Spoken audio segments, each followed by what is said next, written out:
Hello and welcome to my channel, or welcome back to my channel. My name is Jane. This is a web of classic tales. If you're enjoying the videos, please like, subscribe, share, and comment. If you want notifications every single time a new video is uploaded, please click on the little bell icon.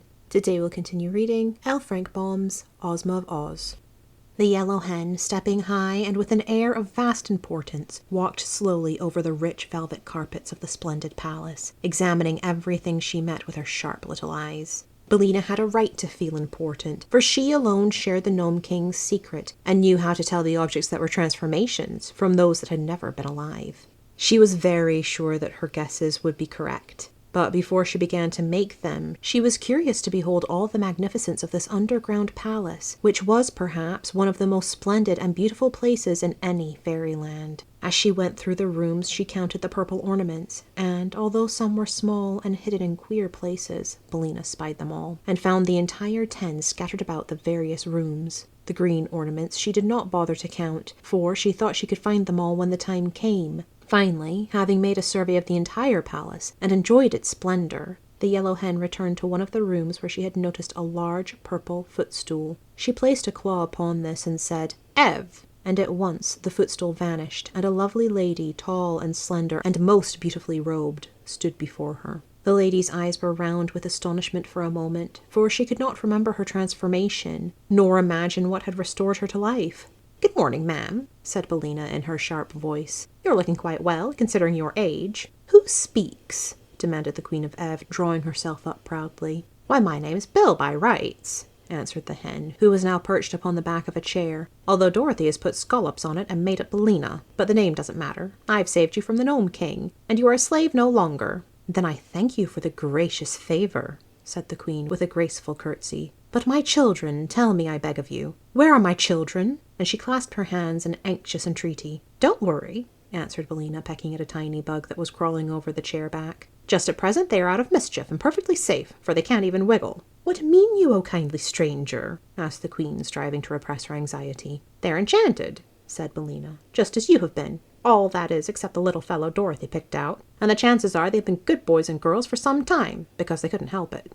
"Oh, my poor darlings!" cried the Queen with a sob of anguish. "Not at all," returned the hen. "Don't let their condition make you unhappy, ma'am, because I'll soon have them crowding round you to bother and worry you as naturally as ever. Come with me, if you please, and I'll show you how pretty they look." She flew down from her perch and walked into the next room, the Queen following. As she passed a low table, a small green grasshopper caught her eye, and instantly Billina pounced upon it and snapped it up in her sharp bill, for grasshoppers are a favorite food with hens, and they usually must be caught quickly before they can hop away. It might easily have been the end of Ozma of Oz had she been a real grasshopper instead of an emerald one. But Billina found the grasshopper hard and lifeless, and suspecting it was not good to eat, she quickly dropped it instead of letting it slide down her throat. "I might have known better," she muttered to herself, "for where there is no grass there can be no live grasshoppers. This is probably one of the king's transformations." A moment later she approached one of the purple ornaments, and while the Queen watched her curiously, the hen broke the Gnome King's enchantment, and a sweet-faced girl, whose golden hair fell in a cloud over her shoulders, stood beside them.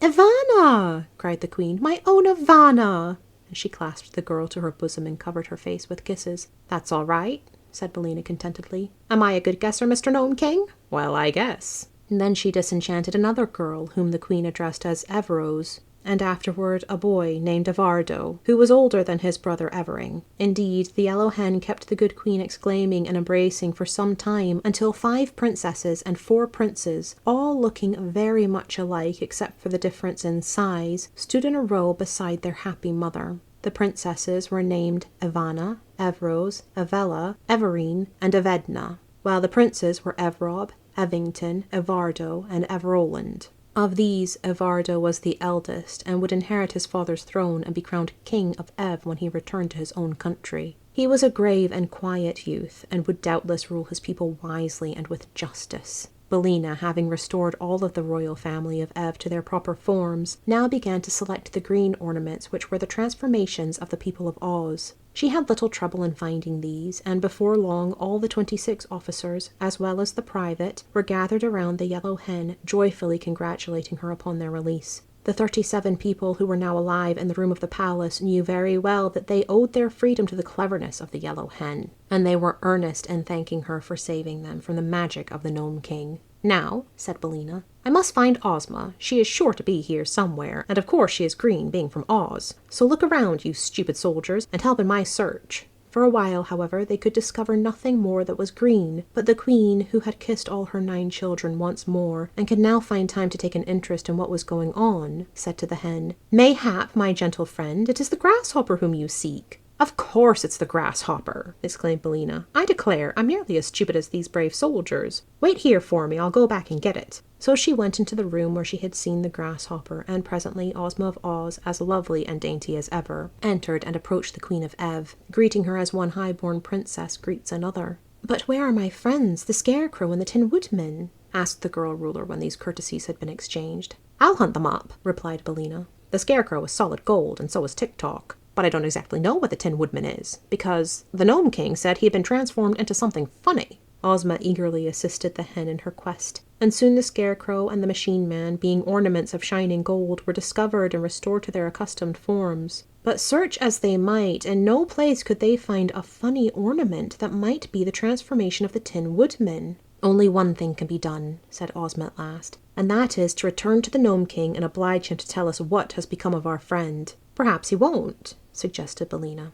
"He must," returned Ozma firmly. "The king has not treated us honestly, for under the mask of fairness and good nature he entrapped us all, and we would have been forever enchanted had not our wise and clever friend, the Yellow Hen, found a way to save us." "The king is a villain," declared the Scarecrow. "His laugh is worse than another man's frown," said the private with a shudder. "I thought he was honest, but I was mistaken," remarked Tick-Tock. "My thoughts are usually correct, but it is Smith and Tinker's fault if they sometimes go wrong or do not work properly." "Smith and Tinker made a very good job of you," said Ozma kindly. "I do not think they should be blamed if you are not quite perfect." "Thank you," replied Tick-Tock. "Then," said Billina in her brisk little voice, "let us all go back to the Gnome King and see what he has to say for himself." So they started for the entrance, Ozma going first, with the Queen and her train of little princes and princesses following. Then came Tick-Tock and the Scarecrow, with Billina perched upon his straw-stuffed shoulder. The 27 officers and the private brought up the rear. As they reached the hall, the doors flew open before them, but then they all stopped and stared into the domed cavern with faces of astonishment and dismay, for the room was filled with the mail-clad warriors of the Gnome King, rank after rank, standing in orderly array. The electric lights upon their brows gleamed brightly, their battle-axes were poised as if to strike down their foes, yet they remained motionless as statues, awaiting the word of command.